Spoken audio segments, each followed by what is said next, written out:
This space was created before the walls and everything was put up. It was sprayed with polyurethane insulation and vapor barrier. They took and re-drywalled it and created the backing for all of the wine racking. After the insulation, they drywalled, put all the servicing in. While they had it apart, we did our mechanical umbilical cord to the outdoor location. We chose a 3rd horsepower for this wine cellar. We could have used a 1/4, but I like to go a little heavy to make sure it's going to have some longevity to it. Also has afternoon sun on this side of the wall, so we wanted a little extra power to pick up that sun hitting that wall there. We have up here inside this concealed space, it's a commercial unit, so it's not real beautiful, but it is the hardest working and the best in the industry that I can buy. So if you notice, it's louvered with 3/8 gaps between each pieces of wood, allowing it to breathe properly. And up inside there, there's a pump also that catches the water and pumps it to an outdoor location. This unit here is the quietest unit that we can buy. You have to remember that any type of mechanical system is going to have a little noise. It's moving air. You're going to have the sound of a fan inside your wine cellar. That's just something you're going to have to live with. So you can kind of hear how loud it is. Not too bad. Basically the norm of any wine cellar, this is the sound you're going to have. And also the glass, of course, you know, this is a non-insulated glass here. At 55 degrees, it may sweat.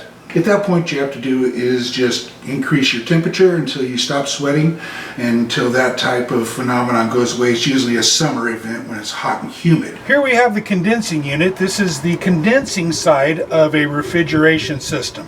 Just to bring you up to speed on that, you have a condenser and an evaporator coil. Your evaporator coil is the indoor unit, and it gets cold. The outdoor unit is your condenser, and it gets rid of the heat that it's removing from your wine cellar, so it's blowing hot air up above here. It's Freon that's in there. It's a condensable gas that can live in a liquid and a vapor, and they use that to be able to carry the heat away. They send it inside as a liquid, and it evaporates with a fan on it. The vapor Freon picks up the heat that's in the wine cellar, carries it back outside. It goes into the condenser right there that has a fan like a radiator on it, and it removes the heat that was inside the cellar, and it just kind of gulps the heat out of the cellar until it eventually reaches temperature and then turns off. And then it waits 3 degrees and it turns back on again.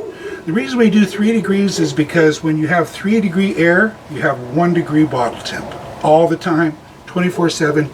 It never changes. Now, if you do the pipe with a probe in the bottle, your bottle temperature actually has to change degrees 1 degree before it will turn on.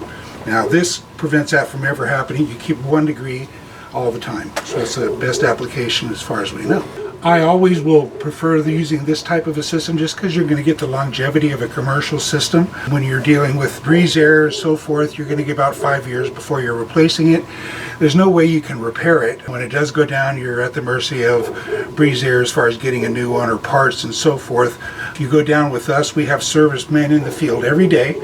And if you have a problem, we're out here within 24, 48 hours, and usually we'll have you back on within 3 days at the very, very most. Usually same day we'll have you back on.